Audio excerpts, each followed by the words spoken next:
আসসালামু আলাইকুম। কিভাবে শিখবো ইউটিউব চ্যানেলের মাইক্রোসফট এক্সেল বিষয়ক দারুণ দারুণ টিপসের একটি নতুন ভিডিওতে আপনাকে স্বাগত জানাচ্ছি। প্রিয় দর্শক, আজকের ভিডিওতে আমরা মাইক্রোসফট এক্সেলের এত সুন্দর একটি কাজ দেখব যেটি দেখলে আপনি অবাক হয়ে যাবেন। বন্ধুরা, তো সেই কাজটি কি, চলুন আর কথা না বাড়িয়ে আমরা সরাসরি মাইক্রোসফট এক্সেলের নতুন শীট ওপেন করে সেই কাজটি দেখে আসি। বন্ধুরা, আমি মাইক্রোসফট এক্সেলের একটি শীট ওপেন করেছি। তো এই ডাটা শীটটির মধ্যে কিছু ডাটা ইনপুট করা আছে এবং এই যে টোটালের ঘরটাকে আমরা এখানে অ্যানালাইটিক পদ্ধতিতে বের করেছি। তো অ্যানালাইটিক পদ্ধতি হয়তো আপনারা সবাই জানেন যে এই যে চার্ট বা ইনলাইন যে পদ্ধতিতে বের করা হয় সেটা। তো এখানে আমরা এই অ্যানালাইটিক রিপোর্টটা কিভাবে বের করেছি দেখুন। এখানে টোটাল 12 মাসের কিছু রিপোর্ট দেওয়া আছে, কিছু ডাটা ইনপুট করা আছে। তো এই 12 মাসের টোটাল রিপোর্টটাকে আমরা এই যে কিউ কলামটি রয়েছে এই কিউ কলামের মধ্যে অ্যানালাইটিক পদ্ধতিতে সেটাকে বের করেছি বা আউটপুট এনেছি। এটা যদি আমরা দেখি, আমাদের এই সেলটির মধ্যে সবচেয়ে কম ডাটা বা সবচেয়ে কম অ্যামাউন্ট রয়েছে হচ্ছে জানুয়ারি মাসে। সুতরাং আমাদের এই যে জানুয়ারি মাসের যে ডাটাটা সেটা কিন্তু আমরা একদম ছোট আকারে দেখতেছি এবং সবচেয়ে বেশি আছে ডিসেম্বর মাসের ডাটায়, সেটা কিন্তু দেখেন সবচেয়ে বড় আছে।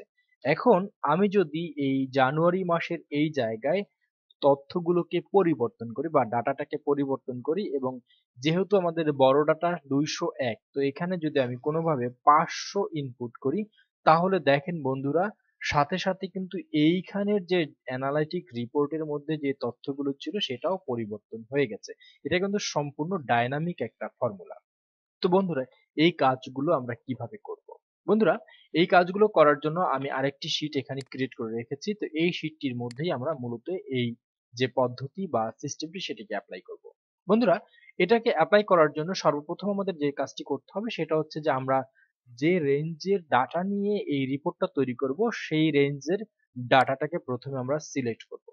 তো এই রেঞ্জের ডাটাটাকে সিলেক্ট করার পরে আমরা যখন এটাকে সিলেকশন করে মাউসের কার্সর ছেড়ে দিব তখন ঠিক দেখবেন নিচের দিকে এইরকম একটি বক্স চলে আসবে এবং এটার নাম হচ্ছে কুইক অ্যানালাইসিস। এটা যদি না ওপেন হয় তাহলে আপনি কন্ট্রোলের সাথে কিউ বাটনকে প্রেস করে এই কুইক অ্যানালাইসিসটাকে ওপেন করতে পারবেন।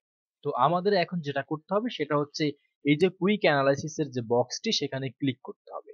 আমরা এই কুইক অ্যানালাইসিসে আসার পরে আমাদের সামনে এই কুইক অ্যানালাইসিসের যে ডায়লগ বক্সটি রয়েছে সেটি ওপেন হবে এবং এই ডায়লগ বক্সের মধ্যে আপনি এখানে অনেকগুলো ক্যাটাগরিজ পাবেন, যেমন ফরম্যাটিং, চার্টস, টোটালস, টেবিলস এবং স্পার্কলাইন। এই যে সর্বশেষ যে অপশনটি রয়েছে সেটি হচ্ছে স্পার্কলাইন। তো এই স্পার্কলাইনের অধীনে তিনটি অপশন রয়েছে, সেটি হচ্ছে লাইন, কলাম, উইন লস। তো এখানে আমরা যদি এই লাইনের উপরে কার্সর রাখি তাহলে কিন্তু আমরা এখানে প্রিভিউতে দেখতে পাচ্ছি যে আমাদের অ্যানালিটিক রিপোর্টটা লাইন আকারে চলে আসছে। কিন্তু আমরা যদি এর পরে যে কলাম পদ্ধতিটি রয়েছে সেই কলামের উপরে কার্সর রাখি তাহলে কিন্তু দেখেন বন্ধুরা, আমাদের সামনে এই যে কলামে পদ্ধতিতে আমাদের ডাটাটা অ্যানালাইসিস হচ্ছে। আমাদের মূলত আজকের ভিডিওর কাজই ছিল এইটুকু, যে আমরা আমাদের রিপোর্টটাকে কিভাবে অ্যানালাইজ করব। এখন এই অ্যানালাইসিস রিপোর্টটা কিন্তু ডায়নামিক। দেখেন, আমি যদি কোনো তথ্য এখানে পরিবর্তন করি, যেমন এটা 120 আছে, এখন এটাকে আমি যদি 230 করি তাহলে দেখেন বন্ধুরা, আমাদের এই অ্যানালাইসিসের মধ্যে যেই চিহ্নটি আমার জানুয়ারি মাসকে নির্দেশ করছে সেটি কিন্তু বড় হয়ে গেছে। এখন এটাকে যদি আমি 0 করে দিই তাহলে দেখেন এটা কিন্তু ভ্যানিশ হয়ে গেছে, এখানে কিছু নেই। আবার যদি 1 দিই এখানে তাহলে দেখেন এখানে কিন্তু কিছু একটা আসছে। তো এইভাবে আমরা আমাদের ডাটার যে অ্যানালাইসিস রিপোর্ট সেটাকে আমরা খুব সুন্দরভাবে এই অ্যানালিটিক পদ্ধতির মাধ্যমে কিন্তু এটাকে আউটপুট দিতে পারি। তো আশা করি বন্ধুরা আজকের এই ভিডিওর মাধ্যমে আপনি নতুন কিছু শিখতে পেরেছেন। যদি এই ভিডিওর মাধ্যমে আপনি সামান্য পরিমাণ উপকৃত হয়ে থাকেন এবং এই ভিডিওটি আপনার ভালো লেগে থাকে তাহলে অবশ্যই এই ভিডিওটিতে একটি লাইক দিবেন। আপনার একটি সুন্দর মতামত ভিডিওর কমেন্ট বক্সে দিয়ে যাবেন। আর যদি আপনি আমার চ্যানেলে নতুন হয়ে থাকেন তাহলে রিকোয়েস্ট করব আমার চ্যানেলটিকে সাবস্ক্রাইব করবেন এবং পাশে থাকা যে বেল আইকনটি রয়েছে সেটিকে অন করবেন। পরবর্তী ভিডিও দেখার আশা রেখে এখানেই শেষ করছি। সেই পর্যন্ত সবাই ভালো থাকুন, সুস্থ থাকুন। আল্লাহ হাফেজ।